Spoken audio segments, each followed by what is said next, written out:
Las experiencias cercanas a la muerte, las ECMs, son un fenómeno que está ocurriendo habitualmente en nuestros hospitales y que pasa casi desapercibido para los profesionales sanitarios. De hecho, muchos de ellos ni siquiera saben en qué consiste. Está ocurriendo en las UCIs, en las unidades de cardiología, en las unidades de urgencias, quirófanos, etc., y se sabe que impacta de una forma intensa y duradera en la psicología de los pacientes que las viven, incluso por encima de fenómenos mejor conocidos y atendidos como el síndrome post-UCI, por ejemplo. Es sorprendente que un hecho hospitalario de esta importancia para los pacientes, como ellos mismos confiesan, no haya despertado la curiosidad científica y las ganas de abordarlo clínica y asistencialmente de casi ningún profesional en España. Afortunadamente hay excepciones.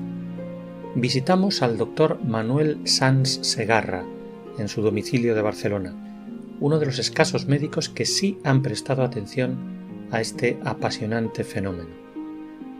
El Dr. Sans ya está jubilado y no es un médico más. Ha sido durante muchos años jefe del Servicio de Cirugía General y Digestiva del Hospital de Bellvitge en Barcelona, un hospital de nivel 3. Es autor de 92 publicaciones médicas, un libro sobre cáncer de páncreas exocrino y 5 capítulos más en otros tantos libros. Y hoy día sigue muy activo dando clases de cirugía en la Universidad de Barcelona, siendo presidente de la sección senior del Colegio de Médicos de Barcelona y representando a los médicos senior catalanes en la Organización Médico Colegial de España. Y como vamos a ver enseguida, ha conservado siempre ese punto de curiosidad e inconformismo que llevan grabado en el ADN todos los grandes científicos.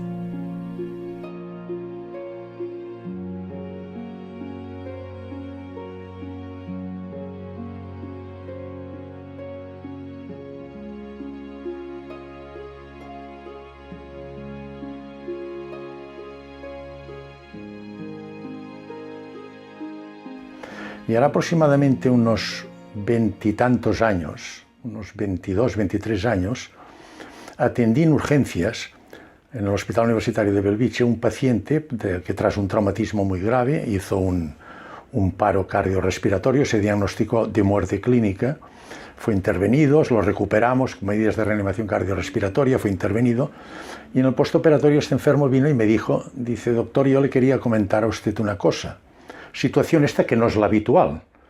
Pero este enfermo espontáneamente me dijo, dice, yo en mi estancia aquí no me acuerdo de nada, tenía también una conmoción cerebral, dice, pero viví una serie de experiencias que nunca había tenido y que me gustaría consultarlas con usted. Y entonces fue el primer caso que yo tuve un contacto con el fenómeno que denominamos experiencias cercanas a la muerte, y me contó exactamente las vivencias que coinciden con las experiencias posteriores que yo he tenido con mis enfermos. Me interesé muchísimo por el tema, tanto pues que empecé pues, a buscar bibliografía, documentarme y hablar con expertos de las distintas ramas que podían tener un nexo de conexión con el fenómeno de las experiencias cercanas a la muerte. Y entonces, precisamente por mi interés y persiguiendo en los casos que suponía que posiblemente podía existir este fenómeno, pues interrogaba al paciente y conseguí varios casos y he conseguido una cierta experiencia y de la cual estoy muy orgulloso y muy contento porque pienso que he podido ayudar muchísimo a mis enfermos y después, desde el punto de vista conceptual, pienso que también para mí ha sido tremendamente positivo.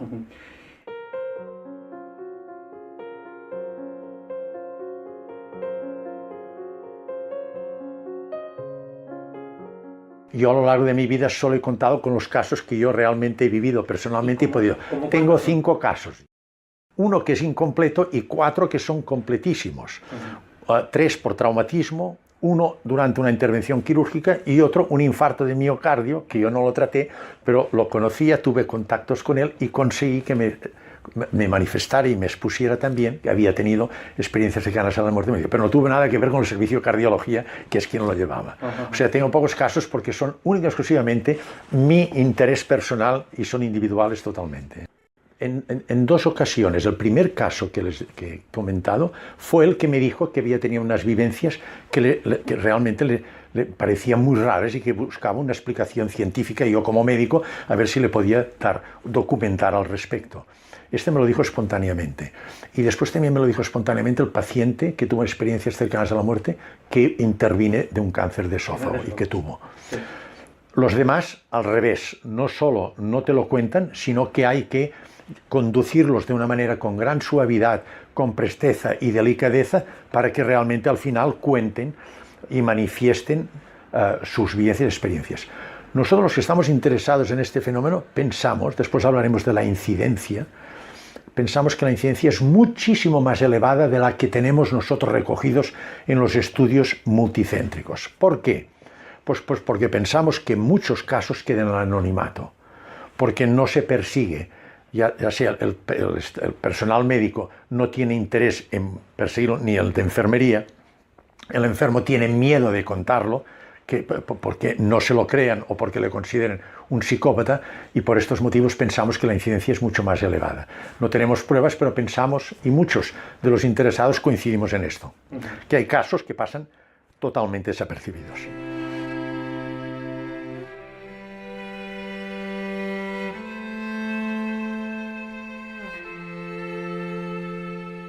Sí, se trataba de una paciente joven del sexo femenino que tuvo un gravísimo accidente de circulación cerca del hospital. La llevaron al hospital y entonces, al trasladarla de la ambulancia al servicio de urgencias, pues hizo un paro cardiorrespiratorio. Me avisaron enseguida que el día estaba yo de jefe de guardia, y el diagnóstico de entrada era de muerte clínica, es decir, la enferma estaba con paro cardíaco, paro respiratorio, sin reflejos y sin actividad mental.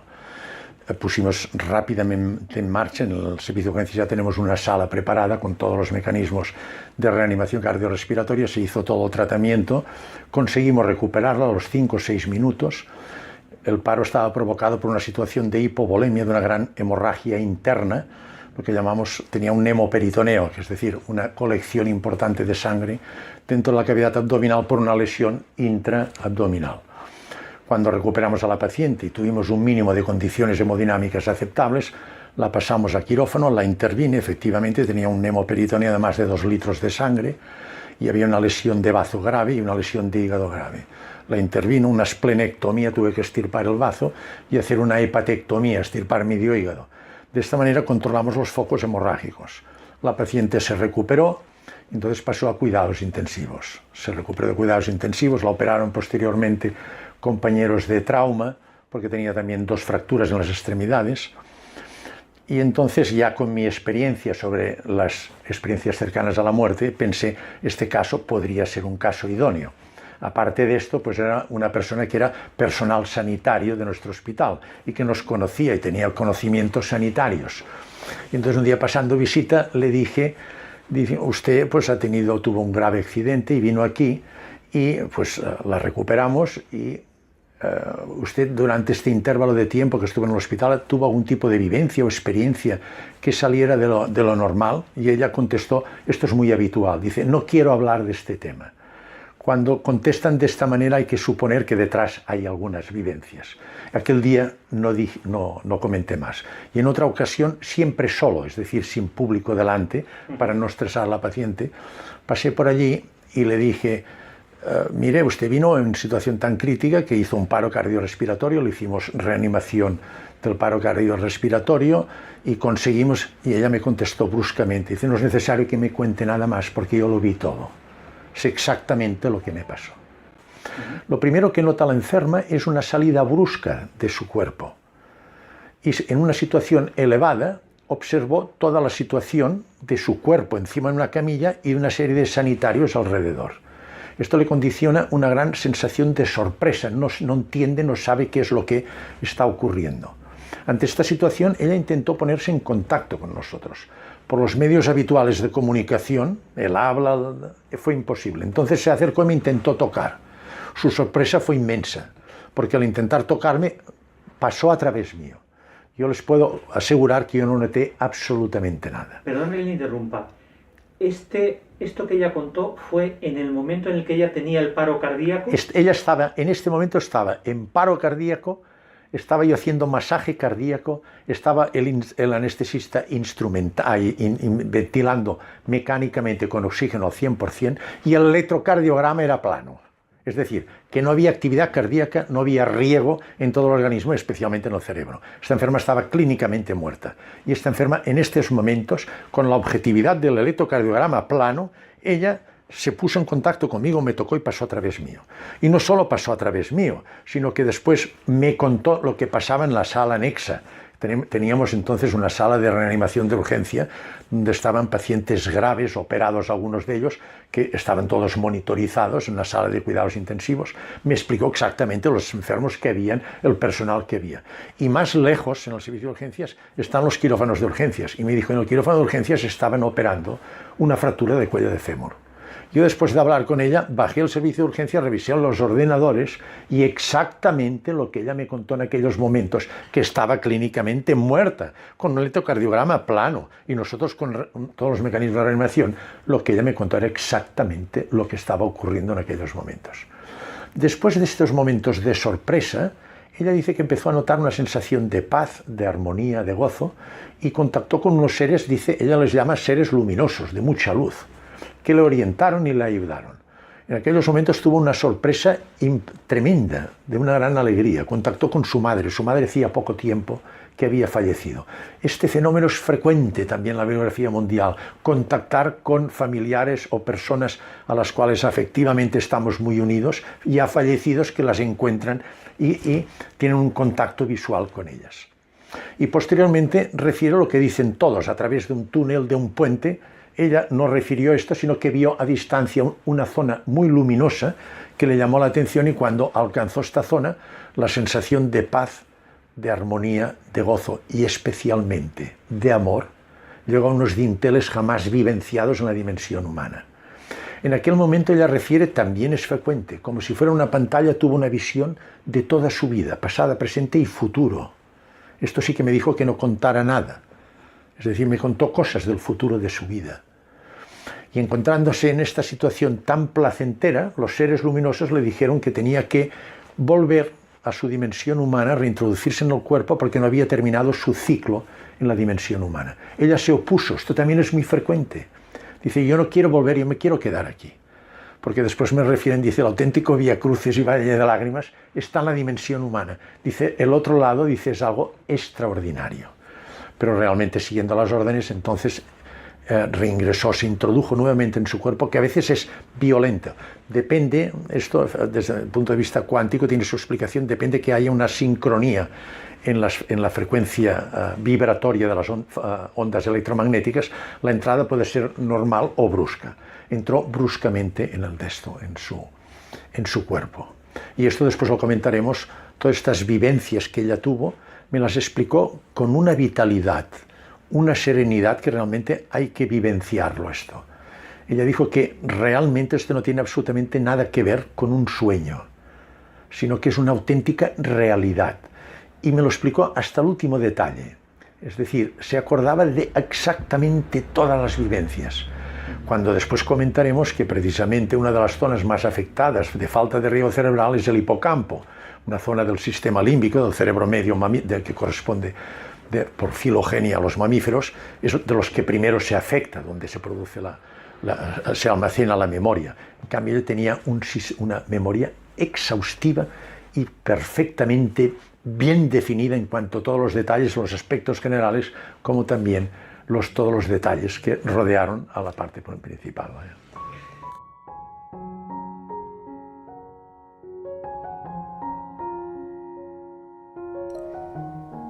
Ante un fenómeno tan sorprendente y tan complejo como este, surgen preguntas de muchos tipos, a nivel médico, a nivel asistencial, a nivel humano. Empecemos con las preguntas más clínicas.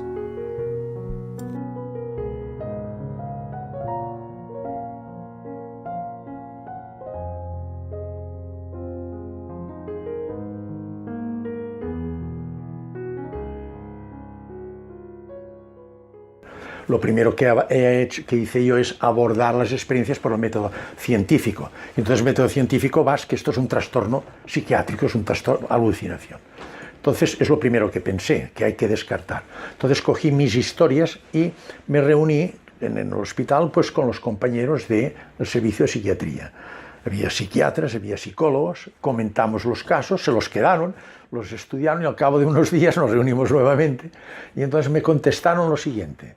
Dice, actualmente en los servicios de psiquiatría vemos alucinaciones o diagnosticamos desde el punto de vista psiquiátrico alucinaciones en pacientes en los siguientes casos. Los drogadictos, tristemente esto es muy frecuente cada vez más. Dice, pero donde es más frecuente es en el brote psicótico, concretamente la esquizofrenia. La esquizofrenia lo más característico es precisamente alucinaciones ya sean visuales, auditivas. Dice, pero las alucinaciones que vemos en la clínica tienen estas características. En primer lugar, hay los antecedentes, o drogadicción o brote psicótico, que queda clarísimo, lo diagnosticamos. En segundo lugar, cada alucinación es distinta. No hay una alucinación igual de un enfermo con el otro. Y tus enfermos me estás diciendo que todos tienen lo mismo. En tercer lugar, tienen una estructuración que no es lógica. Tus enfermos tienen una estructuración muy lógica. Van paso por paso. La enferma estaba sorprendido, quería hablar contigo, comunicarte. Es decir, los pasos que explican tienen una lógica aplastante. Dicen las alucinaciones que vemos en la clínica no tienen ninguna lógica. En tercer lugar, se olvidan enseguida. Se olvidan de estas alucinaciones del enfermo. Y los tuyos lo recuerdan al cabo de los años. Dice, por lo tanto, lo que cuentan tus enfermos no lo podemos cualificar desde el punto de vista psiquiátrico como alucinaciones. Y entonces yo les pregunté, ¿qué son? Dicen, no lo sabemos. Pero descartaron totalmente antecedentes psiquiátricos o enfermedad psiquiátrica. Esto es algo distinto, es una cosa distinta, no tiene nada que ver con un trastorno psiquiátrico.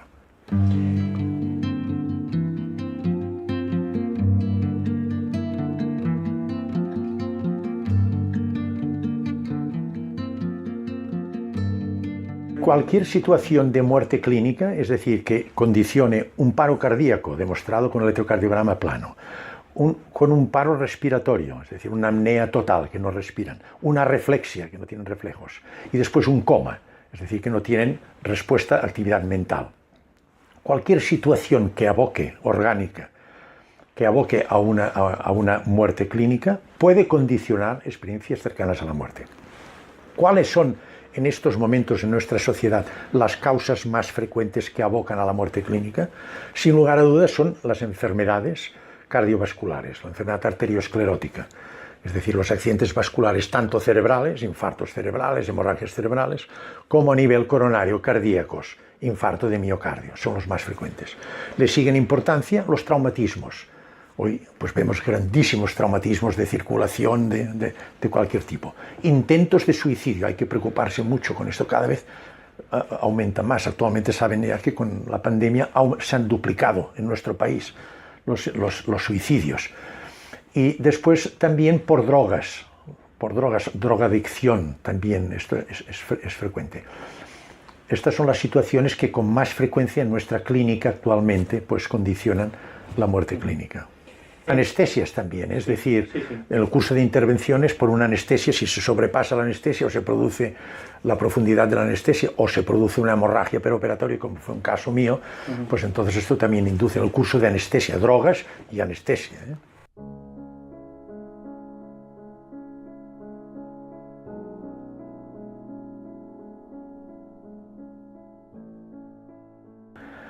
Evidentemente, para saber la realidad sobre la incidencia de las experiencias cercanas a la muerte en pacientes diagnosticados de muerte clínico, es necesario recoger mucha casuística. Y esto solo es posible con estudios prospectivos multicéntricos, es decir, que intervengan muchos hospitales. Tenemos un ejemplo clarísimo y muy bueno, que es el de Pim van Bommel. Pim van Bommel es un cardiólogo holandés que hizo un estudio multicéntrico a partir del año 2001 y llegó a recoger 344 casos de muertes clínicas, la mayoría cardíacas, en servicio de cardiología. Entonces él miró la incidencia y tenía una incidencia aproximadamente un 16%.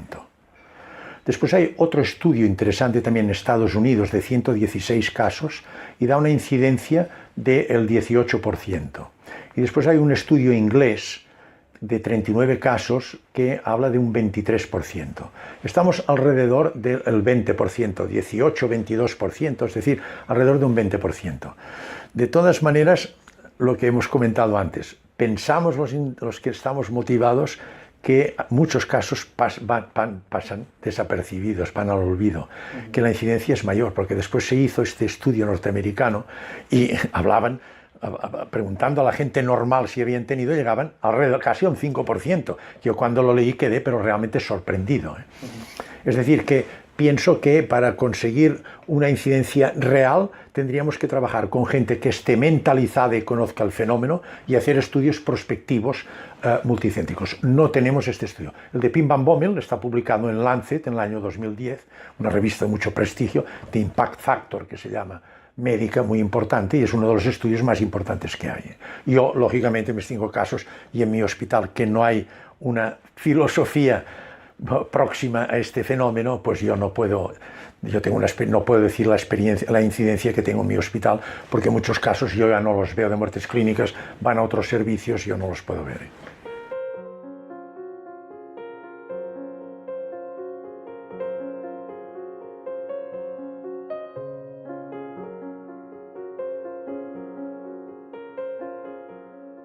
Aparte de este aspecto, también hay la vertiente de que hay una sobreactividad en los centros sanitarios, es decir, hay poco personal, la gente está sobrecargada de trabajo y esto requiere un tiempo para poder sentarse al lado del enfermo, hablar con él, dialogar, pasar un rato, darle confianza, y todo esto, tristemente, el personal sanitario tiene que controlar muchos pacientes, tiene mucho trabajo y, lógicamente, no es propicio a poder adoptar esta actitud.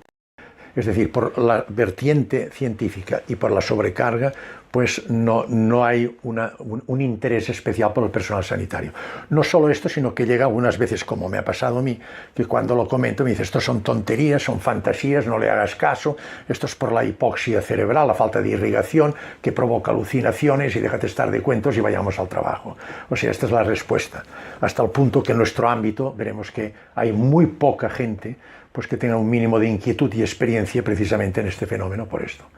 Me preguntaba también si en la facultad, yo durante mi enseñanza en la facultad, en absoluto, en aquellos momentos, la queda del 61 al 67, esto realmente pues era esto nada, esto era un tema para los filósofos y los religiosos, en absoluto, ni comentarlo. Y actualmente yo soy profesor de cirugía en la universidad y en claustro, y realmente es que prácticamente ni me atrevo a plantearlo, porque cuando la gente se pelea para tener más crédito, es decir, más horas lectivas, porque entonces tienen más derechos, más profesorado y más cosa material, más de su asignatura. Hablar de estos temas para ellos es completamente anecdótico. Es decir, no hay ningún tipo de inquietud docente en la universidad y hay poquísima inquietud a nivel del personal sanitario, tanto profesional médico como profesional de enfermería, para investigar y estudiar este fenómeno que realmente es objetivo y es una realidad. Esto es una realidad.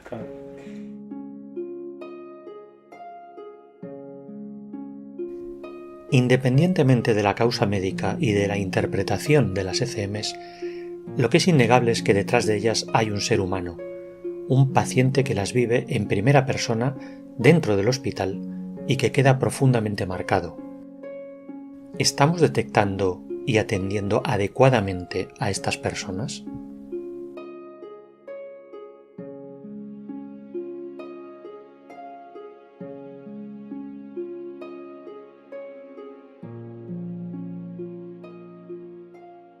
He visto que los pacientes son muy reacios a comentarnos sus vivencias y experiencias.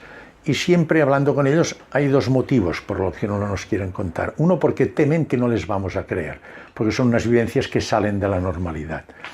Y en otro motivo es porque temen que les consideremos pues, que son psicópatas a consecuencia de su proceso patológico que han padecido, pues ha quedado una lesión cerebral y que cuentan cosas anecdóticas que no se adaptan a la realidad y tienen miedo que les digamos que son psicópatas. Les diré que en la bibliografía mundial hay casos diagnosticados de psicópatas al comentar sus experiencias y que han recibido tratamiento médico. Por esto hay que ser tremendamente cuidadosos, suaves y muy delicados para obtener la información. Yo lo que hago, que me da buenos resultados, es comentarles y decirles que es un tema que conozco, que me interesa mucho, que lo estoy trabajando e investigando científicamente, que tengo otros casos y que sería interesante que colaborara pues, para aumentar nuestros conocimientos y nuestra interpretación científica del fenómeno. Lo que es curioso es que, coincidiendo con la bibliografía mundial, que quiero que resalte que son miles los casos descritos, es decir, que no es un fenómeno anecdótico o casual o raro, sino que es un fenómeno tremendamente frecuente. Lo que pasa es que no le sabemos dar la importancia que tiene. Y en todos los casos, y coincidiendo con el mismo, los enfermos tienen una serie de puntos básicos que se repiten de una manera con gran precisión. Las variaciones son más de matiz, son aspectos secundarios, pero los aspectos puntuales básicos se repiten de una manera curiosa, yo diría casi religiosamente.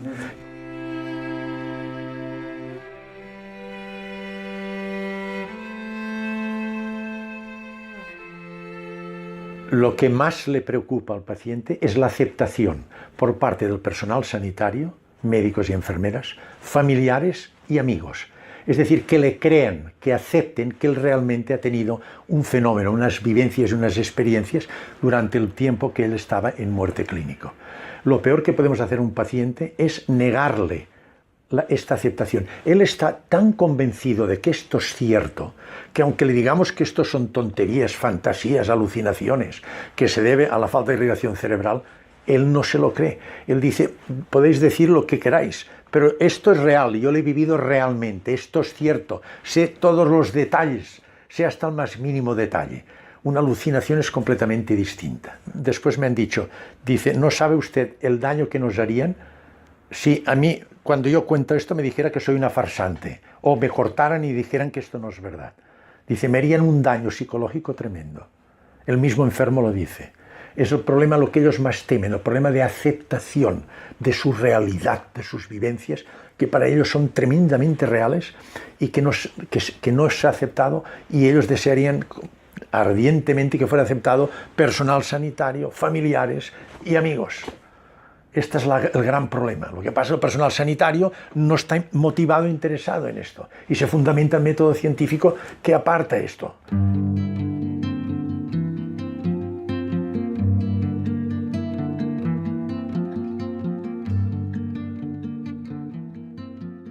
Lo que más me ha llamado la atención, primero, es la forma con la seguridad absoluta que los enfermos comentan, con la gran cantidad de detalles que nos manifiestan, a veces tiempos después se acuerdan, es decir, la memoria es muy fina al respecto.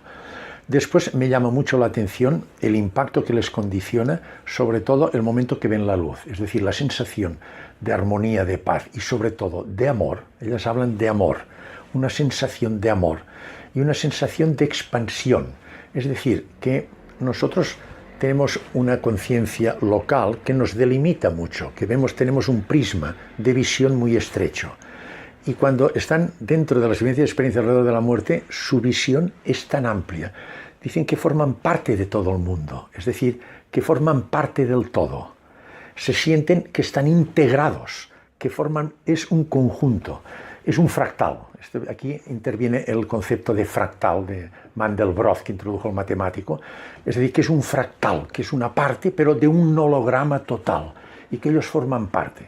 Y esto, como después también comentaremos, condiciona un impacto clarísimo sobre, desde el punto de vista psicológico, qué repercusiones tiene en la vida normal, diaria, en el rol vital de estos enfermos, tanto desde el punto de vista físico como anímico, que es interesantísimo.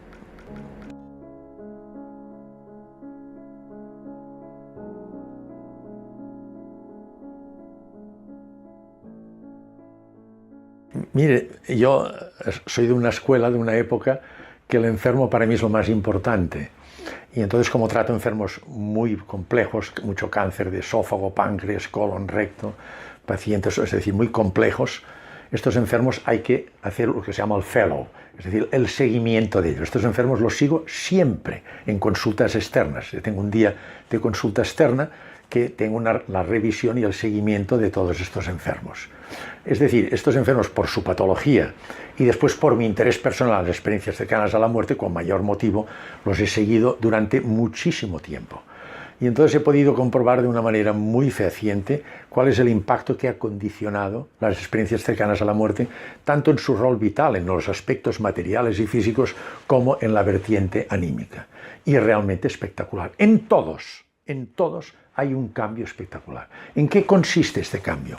En primer lugar, los pacientes pierden importancia, dan menos importancia al ego, que es esta individualidad materialista que todos tenemos propio de nuestra sociedad, y da mucha más importancia a la conciencia, esta conciencia no local, esta conciencia que para ellos perdura después de la muerte. Se aficionan mucho a disciplinas más metafísicas, la filosofía, la teología.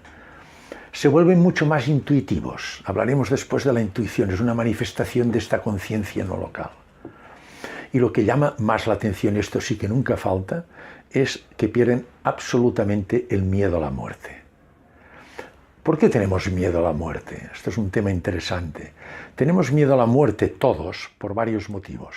El primero, porque el paso de la vida a la muerte suele ser doloroso, molesto, desagradable, de gran soledad, impersonal. Lo tememos.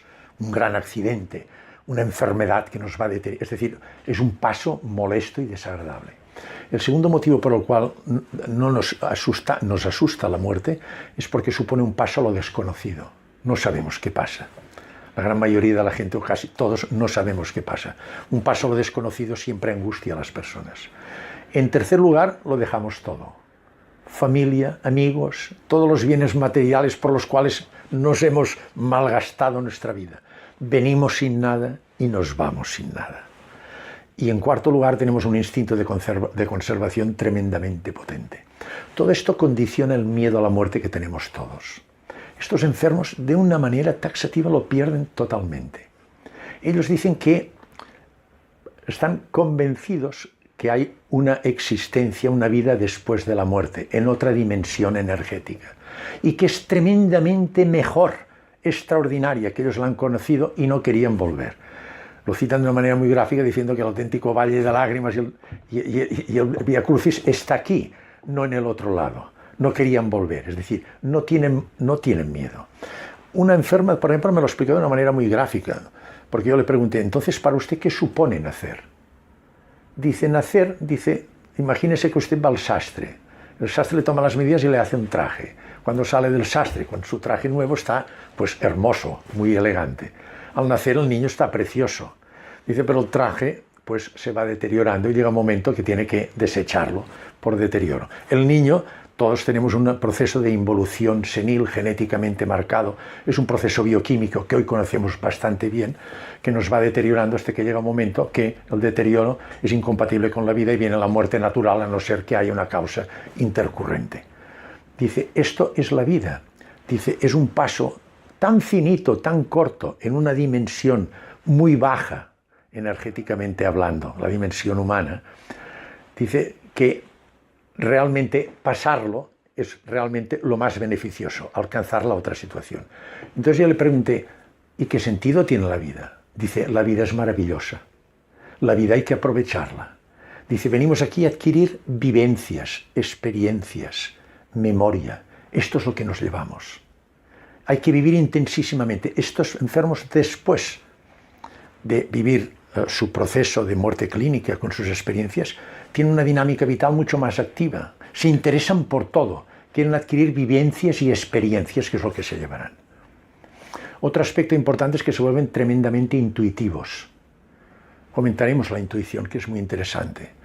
Y finalmente, y este también es un dato muy generalizado, muy evidente, es que se desarrolla en ellos una gran espiritualidad, perdiendo importancia la filiación religiosa. La espiritualidad ellos lo conciben como esta necesidad inherente de la conciencia no local, lo que perdura, de volver a su origen, a la conciencia primera, al holograma desde el punto de vista fractal. Y entonces busca la proyección hacia su origen energético. En cambio, la religión evidentemente ayuda, pero la religión ellos lo ven como un medio que puede ayudar a despertar la espiritualidad, pero que se le pone una serie de dogmas con el fin de dominar y tener poder hasta el punto que estos dogmas a veces van contra los principios de la religión. Estamos viendo las barbaridades que hacen los yihadistas, matando a gente inocente por principio religioso porque van contra los herejes. Esto es una auténtica bestialidad. Y lo que hizo la religión católica con la Inquisición, amigos míos, que obligó hasta al Papa a pedir disculpas. O sea que vemos que este aspecto religioso a ellos no les interesa, es la espiritualidad, esta necesidad de proyectarse hacia su origen energético, es lo que se desarrolla en ellos en gran medida.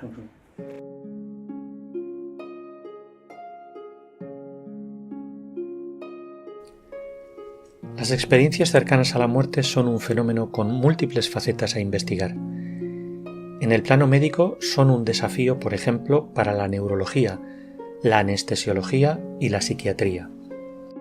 En el plano asistencial abren todo un campo de atención a pacientes que casi siempre callan la experiencia más importante de sus vidas que ha ocurrido precisamente en el ámbito hospitalario. Y en el plano humano son un serio indicio objetivo de la existencia de una dimensión más allá de nuestra vida física.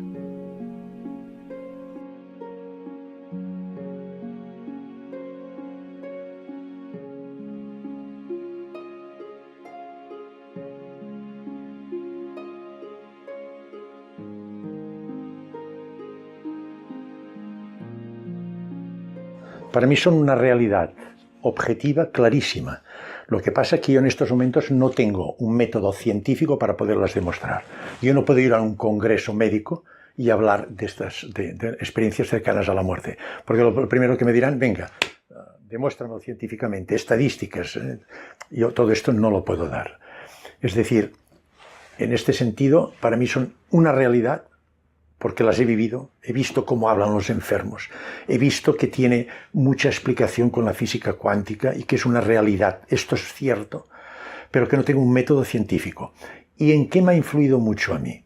Primero me ha ayudado mucho a comprender mis enfermos, es decir, a valorar al enfermo de una manera integral. Para mí el enfermo es cuerpo, mente y conciencia, llámele conciencia, alma, espíritu, llámele como usted quiera, yo ya no pongo nombres. También la energía primera la puede llamar pues Brahma, la puede llamar Dios, la puede llamar Jehová, lo que usted quiera, o energía cuántica universal, inteligencia primera, lo que usted quiera. Me es igual, a mí esto ya no me pongo. Es decir, me ha ayudado a valorar al enfermo de una manera integral. Y todo esto, al comprenderlo integralmente y aceptando que más del 90% de las enfermedades tienen un sustrato mental, me permiten pues comprenderlo y ayudarlo mejor. Y personalmente me ha mejorado. Me ha mejorado mucho en el sentido de que como médico, como profesor universitario, como investigador, pues también me fundamentaba y me sigo fundamentando mucho en el método científico. Y creo que hay que continuar, es fundamental. Piensen que hace 100 años la vida media era 40 años, hoy es 85 aquí en Cataluña, de las mejores que hay. Y todo esto gracias al progreso científico. El método científico hay que apurarlo al tope y aprovechar todas las ventajas que nos den. Siempre la parte beneficiosa y positiva. Nunca ir en contra del método científico. Al contrario, potenciarlo. Yo lo hago cada día. Pero aparte de esto, hay otra vertiente del ser humano. Y esta vertiente hay que estudiarla, valorarla. Y me ha ayudado a descubrirla en mí. Me ha ayudado a descubrir. Yo he hecho cursos de meditación profunda, medito, y llego a ponerme en contacto con mi conciencia no local. Y esto me da una armonía, una paz, un gozo. Cuando uno medita, pasa por varias etapas. La primera etapa es que uno pierde la conciencia del cuerpo. Es decir, ni se entera que tiene brazos ni cuerpos. Después viene una segunda etapa en que nota paz, gozo y armonía. Y una tercera etapa de expansión, que se le abre la conciencia y se da cuenta que forma parte de todo, con una sensación de hermandad, de respeto hacia todo. Es decir, que somos todo, formamos parte de todo. Esto lo explicó muy bien James Lovelock con el Gaia, el concepto Gaia, que el universo es una superestructura totalmente interconectada e interrelacionada. Entonces, en esta última etapa de la meditación se expande la conciencia enorme y entonces tienes mucha más información. Uno se da cuenta de que forma parte del todo. Y sobre todo, que impera cada vez más esta dinámica vital positiva de altruismo, empatía, bondad. Y esto de hacer maldad, te das cuenta que no. Esto ya lo dijo Kant, Kant, el gran racionalista del siglo XVIII, dice, hay dos cosas que me sorprenden enormemente. Y era el gran racionalista, la crítica a la razón pura. Dice, una externa, cuando miro hacia arriba y veo la inmensidad del universo. Dice, cuando se ve esta inmensidad con esta perfección, es porque hay unas leyes. Porque si no, por la segunda ley de la termodinámica, todo tiene tendencia a la entropía, al desorden, al caos. Dice, y aquí hay un orden perfecto. ¿Por qué hay un orden perfecto? Porque hay unas leyes. Y siempre que hay unas leyes, ¿quién las pone? Una inteligencia que está por encima. Aquí hay una inteligencia por encima. Llámela como quiera. Y lo segundo que me sorprende es lo que tenemos dentro. Estos principios éticos, que hablaba de ellos Platón, y después Carl Jung y Kant también, que son los arquetipos. Estos principios éticos que nos dicen lo que es bueno y lo que es malo. Son unos moldes, unas leyes universales que tenemos todos, que sabemos cuando hacemos una mala jugada a alguien, tenemos esta sensación de malware de sabemos que hemos hecho maldad. Y cuando se hace una buena obra, tiene una sensación de paz, que ha seguido las leyes naturales. Esto me ha ayudado mucho las experiencias cercanas a la muerte. Es decir, que yo le he sacado mucho provecho también.